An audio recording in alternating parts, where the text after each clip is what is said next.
എല്ലാവർക്കും സ്വാഗതം. ഈ റിവ്യൂ ഇഷ്ടപ്പെടുവാണെങ്കിൽ ഒന്ന് ലൈക്ക് ചെയ്തും സബ്സ്ക്രൈബ് ചെയ്തും സപ്പോർട്ട് ചെയ്യണേ. അപ്പം മുത്തശ്ശനും മുത്തശ്ശിങ്ങനെയും കാര്യങ്ങളൊക്കെ നയനോട് പറയുന്നുണ്ട്. അനിയുടെ മനസ്സിൽ എന്തെങ്കിലും കരട് വീണിട്ടുണ്ടെങ്കിൽ തന്നെ മോൾ അത് നല്ല രീതിയിലൊന്ന് ഉപദേശിച്ച് മാറ്റണം, വിവാഹം നല്ല രീതിയിൽ തന്നെ നടക്കണം എന്നൊക്കെ മുത്തശ്ശൻ പറയുന്നുണ്ട്. ഇതെല്ലാം ഞാൻ മോളെ ഏൽപ്പിക്കുവാണ് എന്ന് പറയുമ്പോൾ ശരി മുത്തശ്ശ എന്ന് പറഞ്ഞാണ് നയനെ അവിടെ നിന്ന് പോരുന്നത്. നയനെ അങ്ങ് പോന്ന് കഴിയുമ്പോഴും നയനയ്ക്ക് ഭയങ്കര സംശയം കേട്ടോ. അതുകൊണ്ട് അനിയുടെ മുറിയിലേക്കാണ് നയന വരുന്നത്. അനി ബാത്റൂമിലെങ്ങാണ്ടാന്ന് തോന്നുന്നു, അവിടെ ഇല്ല. എൻ്റെ ഫോൺ എടുത്ത് കഴിയുമ്പോൾ അനിയുടെ ഫോണിൻ്റെ ലോക്കൊക്കെ അറിയാൻ കേട്ടോ, പാസ്വേഡൊക്കെ അറിയാം നയനയ്ക്ക്. നയന ആ ഫോൺ എടുത്ത് ലോക്ക് തുറന്ന് നോക്കുമ്പം അതിൻ്റെ അകത്ത് കൂടുതൽ വിളിച്ചേക്കുന്ന നമ്പർ ഏതാണെന്ന് നോക്കുമ്പം നന്ദൻ എന്ന് പറഞ്ഞാണ് സേവ് ചെയ്തേക്കുന്നത്. ആ നമ്പർ എടുത്ത് നോക്കുമ്പം നന്ദുവിൻ്റെ നമ്പറാണ് എന്ന് മനസ്സിലാവുകയാണ് നയനയ്ക്ക്. അന്നേരം നയന ഓർക്കുവാണ്, ഈശ്വര ഞാൻ പേടിച്ചത് ശരിയാണല്ലോ, ഇവർ തമ്മിലാണോ പരസ്പരം അങ്ങോട്ടും ഇങ്ങോട്ടും വിളിക്കുന്നത് എന്നോർത്ത് ഭയങ്കരമായിട്ട് ടെൻഷൻ ആവുന്നുണ്ട് നയനയ്ക്ക്. ഈ സമയം അടുക്കളയിൽ കനക എന്തോ ചെയ്തുകൊണ്ടിരിക്കുമായിരുന്നു. കറക്റ്റ് ഗോവിന്ദൻ വിളിക്കുന്നുണ്ട്. നേരെ ഫോൺ എടുത്ത് കഴിയുന്നതേ ഗോവിന്ദൻ ചോദിക്കുന്നത്, നയനമോൾ ഇവിടെ വന്നായിരുന്നു, നന്ദുവിനോട് സംസാരിക്കുകയൊക്കെ ചെയ്തു, മോൾക്ക് എന്തെങ്കിലും സംശയം ഉണ്ടായിട്ടുണ്ടോ, ഇവിടുന്ന് ആകെ വിഷമിച്ചാണ് അങ്ങോട്ട് പോകുന്നത്, അവിടെ വന്നിട്ട് എന്തെങ്കിലും പറഞ്ഞോ എന്നൊക്കെ ചോദിക്കും. അന്നേരം കനക പറയുന്നുണ്ട്, ഇവിടെ വന്നിട്ട് ഒന്നും പറഞ്ഞൊന്നുമില്ല, മോളെ നന്ദുമോളെ അവിടെ പൂട്ടിയിട്ടേക്കുവാണോ അതോ തുറന്നു വിട്ടോ എന്ന് ചോദിക്കും. അന്നേരം ഗോവിന്ദൻ പറയുന്നുണ്ട്, എത്ര നേരം എന്ന് വെച്ചാൽ അവളെ പൂട്ടിയിടുന്നത്, അതുകൊണ്ട് തന്നെ നയനമോൾ വന്നപ്പോഴേ തുറന്നു വിട്ടായിരുന്നു, ഇനിയിപ്പോൾ പറഞ്ഞ കാര്യങ്ങൾ മനസ്സിലാക്കാം എന്നല്ലാതെ എന്താ ചെയ്യുക എന്നൊക്കെ ഇങ്ങനെ ഗോവിന്ദൻ പറയുന്നുണ്ട്. അന്നേരം കനക പറയുന്നുണ്ട്, ഈശ്വര എനിക്ക് പേടിയാവുക, എത്ര പറഞ്ഞിട്ടും നന്ദുമോൾക്ക് എന്നെ ഇതൊന്നും മനസ്സിലാകാത്തത്, അവരെന്തിനെ പിന്നെയും പിന്നെയും കാണുന്നത്, ഈ വിവരം വല്ലതും ഈ വീട്ടിലുള്ളവരെ അറിഞ്ഞാലത്തെ അവസ്ഥ ഗോവിന്ദേട്ടനൊന്ന് ഓർത്തു നോക്കിയേ, നമ്മൾ മൂന്നാമത്തെ പെൺകൊച്ചിനെയും ഇങ്ങോട്ട് വിടാൻ വേണ്ടി നാടകം കളിക്കുവാന്നല്ലേ ഇവിടെ ഉള്ളവർ വിശ്വസിക്കുകയുള്ളൂ, എനിക്കത് ഓർക്കുമ്പം പേടിയാണ് എന്നൊക്കെ ഗോവിന്ദനോട് പറയുക. അപ്പം ഗോവിന്ദനും പറയുന്നുണ്ട്, ഇതിലിപ്പം നമുക്ക് എന്താ ചെയ്യാൻ പറ്റുന്നത്, ഇനിയിപ്പോൾ വിവാഹം വരെ നന്ദുമോള് അനിയെ കാണരുത്, അതിനെന്താ ചെയ്യേണ്ടതെന്ന് ചോദിച്ചാൽ നമുക്ക് ചെയ്യാം, പിന്നെ നമ്മുടെ മോളെ മാത്രം തെറ്റു പറയാനും പറ്റുകയില്ല, വിവാഹം ഉറപ്പിച്ച് ഇവിടെ വരെ കാര്യങ്ങൾ എത്തിയതിന് ശേഷം അനി എന്തിനാ നമ്മുടെ മോളുടെ പുറകെ നടക്കുന്നത്, അതുകൊണ്ടല്ലേ പ്രശ്നങ്ങൾ വീണ്ടും വീണ്ടും ഗുരുതരമാകുന്നത് എന്നൊക്കെ ഇങ്ങനെ പറയുക. അന്നേരം കനക ഇങ്ങനെ വിഷമിച്ച് പറയുന്നുണ്ട്, ഈശ്വര ഈ പിള്ളേർ തമ്മിൽ എപ്പോഴും ഇങ്ങനെ ഒരു ബന്ധം വന്നത്, അവൾ ആൺപിള്ളേരും ഒക്കെ ആയിട്ട് കറങ്ങി നടക്കുന്നതുകൊണ്ട് അവളുടെ മനസ്സിൽ ഇങ്ങനെ ഒരു പ്രശ്നം ഉണ്ടാകുകയില്ല എന്നാണ് ഞാൻ കരുതിയത്, എന്നിട്ടിപ്പം ഇതുപോലെയൊക്കെ ആയല്ലോ എന്നിങ്ങനെ പറയുക. അന്നേരം ഗോവിന്ദൻ പറയുന്നുണ്ട്, ഇനിയിപ്പോൾ ഏതായാലും ഇതൊന്നും നയനമോളോട് പറയണ്ട, മോൾക്കത് വലിയൊരു വിഷമമാകും, ഇനിയിപ്പോൾ എന്തെങ്കിലും സംശയം ഉണ്ടോ എന്നും എനിക്കറിയത്തില്ല എന്ന് പറയുമ്പം കനക പറയുന്നുണ്ട്, ഞാനായിട്ടൊന്നും പറയുന്നൊന്നുമില്ല, ഇവിടെ വന്നിട്ടും എന്നോട് ചോദിച്ചു എന്താ അമ്മ പ്രശ്നം, അമ്മയ്ക്ക് വല്ലതും അറിയാവുമെന്ന് ചോദിച്ചപ്പോഴും എനിക്കൊന്നും അറിയത്തില്ലാത്ത രീതിയിലാണ് ഞാൻ സംസാരിച്ചത് എന്ന് പറയും. അന്നേരം ഗോവിന്ദൻ പറയും, ഇനിയിപ്പോൾ ഇതൊന്നും അവിടെയുള്ളവർ അറിയണ്ട, വെച്ചേരേ എന്ന് പറഞ്ഞിട്ട് ഗോവിന്ദൻ ഫോൺ വയ്ക്കുക. ഫോൺ വെച്ച് കഴിഞ്ഞ് കനക തിരിഞ്ഞു നോക്കുമ്പോഴേ കാണുന്നത് ഇതെല്ലാം കേട്ടുകൊണ്ട് നിൽക്കുന്ന നയനയാണ്.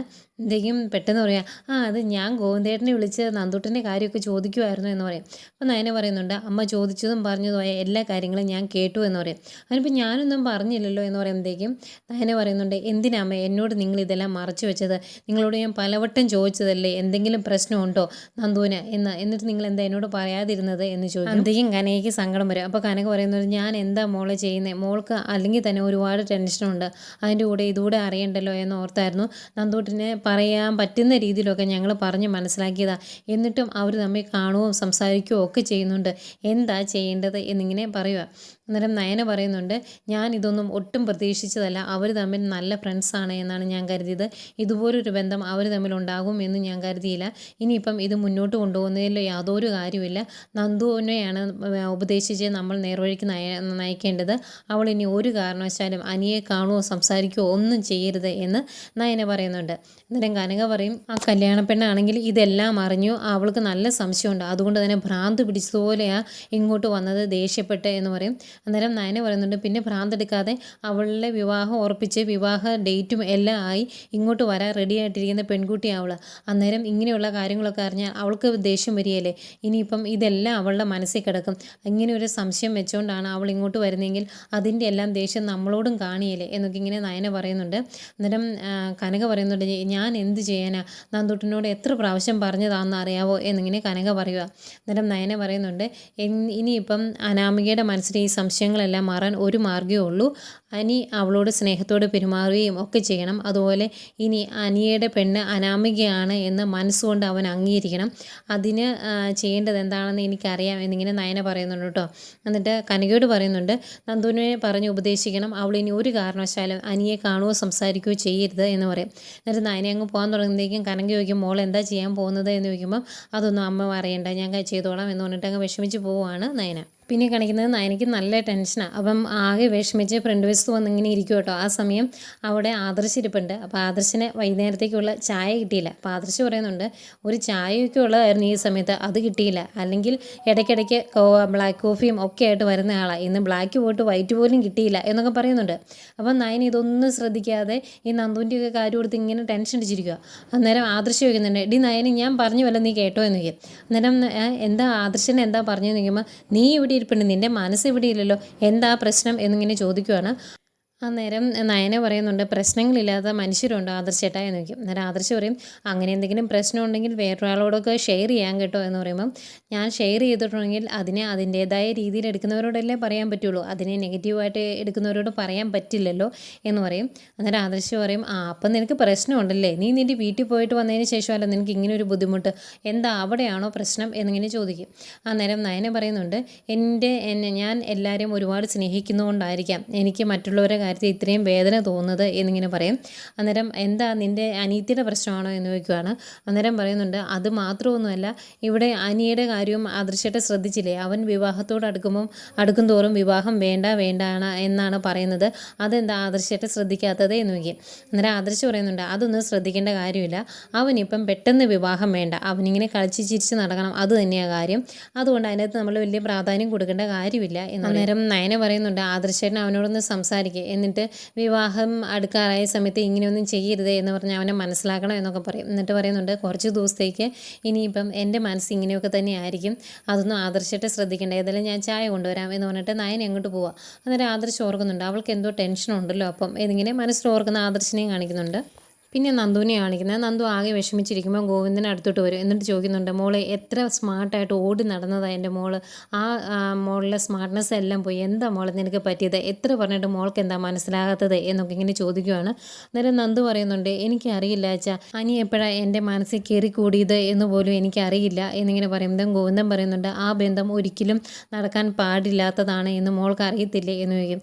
എന്നിട്ടും എന്താ മോൾക്കത് മറക്കാൻ പറ്റാത്തത് എന്ന് ചോദിക്കുമ്പം നന്ദു പറയുന്നുണ്ട്, എനിക്കറിയില്ല, മിക്കവാറും വിവാഹ നിശ്ചയത്തിന് ശേഷവും അനി എന്നോട് സ്നേഹം കാണിക്കുന്നതുകൊണ്ടായിരിക്കും എനിക്കത് മറക്കാൻ പറ്റാത്തത് എന്നിങ്ങനെ പറയുവാണ് നന്ദു. അന്നേരം ഗോവിന്ദൻ പറയുന്നുണ്ട്, മോളെ ഈ വിവാഹം ഒരിക്കലും നടക്കാൻ പാടില്ലാത്ത, മോളെ ചേച്ചിമാരുടെ ജീവിതത്തെക്കുറിച്ച് മോൾക്കറിയത്തില്ലേ, അവർക്ക് പലപ്പോഴും തോന്നിയിട്ടുണ്ട് ആ വിവാഹം വേണ്ടിയിരുന്നില്ല എന്ന്, അതുപോലെ തന്നെ അനിയെ വിവാഹം കഴിച്ചാലും മോൾക്ക് പിന്നീട് 1000 വട്ടം തോന്നും ഈ വിവാഹബന്ധം വേണ്ടായിരുന്നു എന്ന്. അതുകൊണ്ടാണ് അച്ഛൻ പറയുന്നത്, അത് ഒരിക്കലും നമുക്ക് ചേരുന്ന ഒരു ബന്ധമല്ല, അതുകൊണ്ട് മോള് ഇനി ആ വഴി ചിന്തിക്കുക പോലും ചെയ്യരുത്, അനിയെ മറക്കണം, ഇനി ഒരിക്കലും അനിയെ കാണാനോ സംസാരിക്കാനോ ഒന്നും മോൾ നിൽക്കരുത് കേട്ടോ എന്നിങ്ങനെ പറയും. എന്നിട്ട് ഇത്തിരി വിഷമത്തോടെ പറയുവാണ്, അല്ലെങ്കിൽ തന്നെ അച്ഛനിപ്പം മുന്നോട്ട് ജീവിക്കണം എന്നുള്ള ആഗ്രഹമൊന്നുമില്ല, പലപ്പോഴും തോന്നിയിട്ടുണ്ട് ഇങ്ങനെ ജീവിക്കുന്ന ഭേദം മരിക്കുന്നതാണെന്ന്. ഇനിയിപ്പം മോളുടെ പ്രശ്നം അറിഞ്ഞ് ആ വിവാഹം അങ്ങാനും മുടങ്ങിപ്പോയിട്ടുണ്ടെങ്കിൽ ആ പെൺകുട്ടിയുടെ വീട്ടുകാരും എല്ലാവരും എന്നെയും അമ്മയും ആരെയും കുറ്റപ്പെടുത്തുന്നത്, അതൊന്നും അച്ഛനും അമ്മയ്ക്കും താങ്ങാൻ പറ്റില്ല എന്നൊക്കെ കാര്യങ്ങൾ പറഞ്ഞ് മനസ്സിലാക്കുക. അന്നേരത്തേക്കും നന്ദുവിന് ഭയങ്കര സങ്കടമാകുന്നുണ്ട്, ഇനി അങ്ങനെയൊന്നുമില്ല എന്ന് പറഞ്ഞ് ഭയങ്കര സങ്കടത്തോടെ ഗോവിന്ദൻ്റെ തോളയിലേക്ക് വീണ് കരയുന്നൊക്കെയുണ്ട്. പിന്നെ കാണിക്കുന്ന അനിയാണ്. അനി മുത്തശ്ശിയുടെ അടുത്തേക്ക് വരുന്നേക്കും മുത്തശ്ശൻ ചോദിക്കുന്നുണ്ട്, എന്താടാ നീ എല്ലാവരെയും വിഷമിപ്പിക്കാൻ വേണ്ടി തന്നെയാണോ ഇങ്ങനെയൊക്കെ ചെയ്യുന്നത് എന്ന് ചോദിക്കും. അന്നേരം നിനക്ക് വിവാഹത്തിന് എന്താ ഒരു ബുദ്ധിമുട്ട് എന്ന് ചോദിക്കുമ്പം അനി പറയുന്നുണ്ട്, ഞാൻ പറഞ്ഞായിരുന്നല്ലോ മുത്തശ്ശ, വിവാഹം ഇത്രയും പെട്ടെന്ന് വേണ്ടാന്ന് ഞാൻ പറഞ്ഞായിരുന്നല്ലോ എന്ന് പറയും. അല്ലെങ്കിൽ മുത്തശ്ശൻ ദേഷ്യപ്പെട്ട് പറയുമോ, ഒന്ന് എഴുന്നേറ്റ് പോടാ, എനിക്കാണ് തീരെ വയ്യ, കൊച്ചുമക്കളുടെ വിവാഹം കാണണം എന്നൊക്കെ എനിക്ക് ആഗ്രഹമില്ല, അതുകൊണ്ടല്ലേ വിവാഹം നടക്കട്ടെ എന്ന് ഞാൻ പറഞ്ഞത് എന്നിങ്ങനെ ചോദിക്കും. അന്നേരം മുത്തശ്ശി ചോദിക്കുന്നുണ്ട്, ഇനിയിപ്പം മോൻ്റെ മനസ്സിൽ വേറെ ആരെങ്കിലും ഉണ്ടോ എന്ന്. എന്തൊക്കെയോ ഒന്നും മിണ്ടാതെ ഇങ്ങനെ പയ്യൻ എഴുന്നേക്കും കേട്ടോ അനി. അന്നേരം മുത്തശ്ശൻ പറയുന്നുണ്ട്, അങ്ങനെ എന്തെങ്കിലും മനസ്സിലുള്ളതുകൊണ്ടാണോ മറുപടി പറയാൻ എനിക്ക് ഇത്തിരി ബുദ്ധിമുട്ട്, ഇനിയിപ്പം അങ്ങനെ എന്തെങ്കിലും ഉണ്ടെങ്കിൽ തന്നെ അതങ്ങ് മറക്കുന്നതാണ് നല്ലത്, അങ്ങനെ എന്തെങ്കിലും ഉണ്ടായിരുന്നെങ്കിൽ ഇവന് ഞാൻ അനാമികയുടെ വീട്ടിൽ പോയി അവർക്ക് വാക്ക് കൊടുക്കുന്നതിന് മുമ്പ് പറയാമായിരുന്നല്ലോ, അത് പറഞ്ഞില്ല, ഇനിയിപ്പോൾ ഈ വിവാഹം ഇവിടെ വരെ എത്തിയതിന് ശേഷം അങ്ങനെ ഒരു കാര്യം പറഞ്ഞ് ഈ വിവാഹം മുടങ്ങാൻ ഞാൻ സമ്മതിക്കത്തില്ല, അങ്ങനെ എന്തെങ്കിലും സംഭവിച്ചിട്ടുണ്ടെങ്കിൽ പിന്നെ ഞാൻ മരിക്കുന്നതാണ് നല്ലത്, മനുഷ്യൻ ആണായിട്ട് ജീവിക്കണടാ, മരിക്കുവാണെങ്കിൽ അങ്ങനെ തന്നെ ചെയ്യണം, അല്ലാതെ വാക്ക് പാലിക്കാൻ പറ്റാതെ ജീവിച്ചിട്ട് എന്താ കാര്യം എന്നൊക്കെ മുത്തശ്ശൻ ചോദിക്കുക.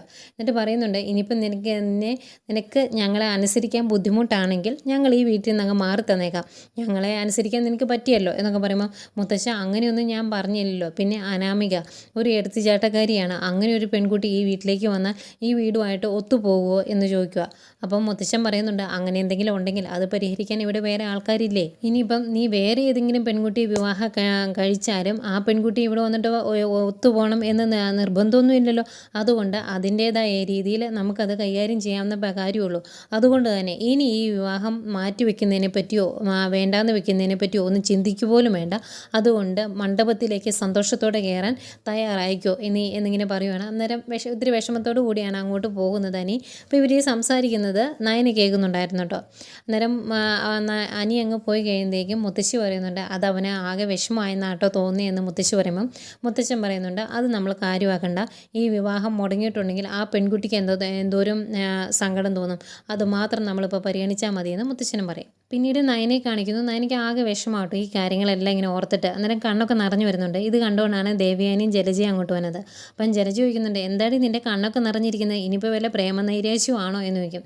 അന്നേരം നയന പറയുന്നുണ്ട് അതെ, സ്വന്തം മോൻ്റെ സ്വഭാവം മറ്റുള്ളവരുടെ പേരിൽ അടിച്ചേൽപ്പിക്കരുത് എന്ന് പറയും. അന്നേരം എന്നിട്ട് നയന പറയുന്നുണ്ട് ഞാൻ എന്നെക്കുറിച്ച് ഓർത്തല്ല ഞാൻ വിഷമിക്കുന്നത്, എൻ്റെ ചുറ്റുവട്ടമുള്ള ഞാൻ സ്നേഹിക്കുന്നവരെ കുറിച്ച് ഓർക്കുമ്പോഴാണ് എനിക്ക് സങ്കടം എന്ന് പറയും. അന്നേരം ജലജ ചോദിക്കുന്നുണ്ട് എന്നാ പറ്റി, നിൻ്റെ ചേച്ചി ഇനി വേറെ വല്ല കുരുക്കും ഒപ്പിച്ച് വെച്ചിട്ടുണ്ടോ എന്ന് ചോദിക്കും. അന്നേരം നയന പറയുന്നുണ്ട് എൻ്റെ ചേച്ചി അങ്ങനെ ചെയ്തിട്ടുണ്ടെങ്കിൽ അതിന് പിന്നിൽ വേറെ ആരും ഉണ്ട് എന്ന കാര്യത്തിൽ ഞങ്ങൾക്ക് നല്ല സംശയമുണ്ട്.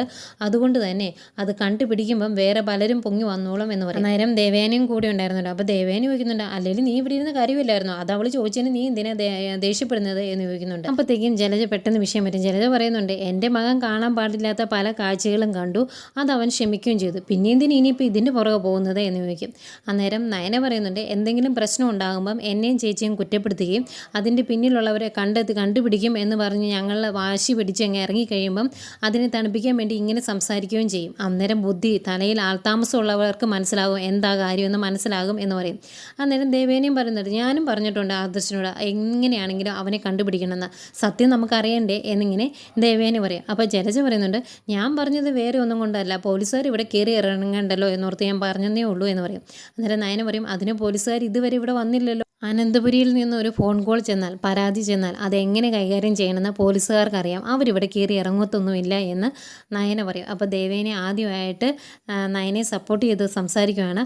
അതേതായാലും ഇവൾ പറഞ്ഞത് ശരിയാണ്, ഇവിടുന്ന് ഒരു പരാതി ചെന്നിട്ടുണ്ടെങ്കിൽ അത് പോലീസുകാർ വേണ്ട വിധം കൈകാര്യം ചെയ്തോളൂ എന്ന് പറയുമ്പോഴേക്കും ആകെ ടെൻഷനോട് നിൽക്കുന്ന ജലജയെ കാണിച്ചുകൊണ്ടാണ് ഇന്നത്തെ എപ്പിസോഡ് അവസാനിക്കുന്നത്.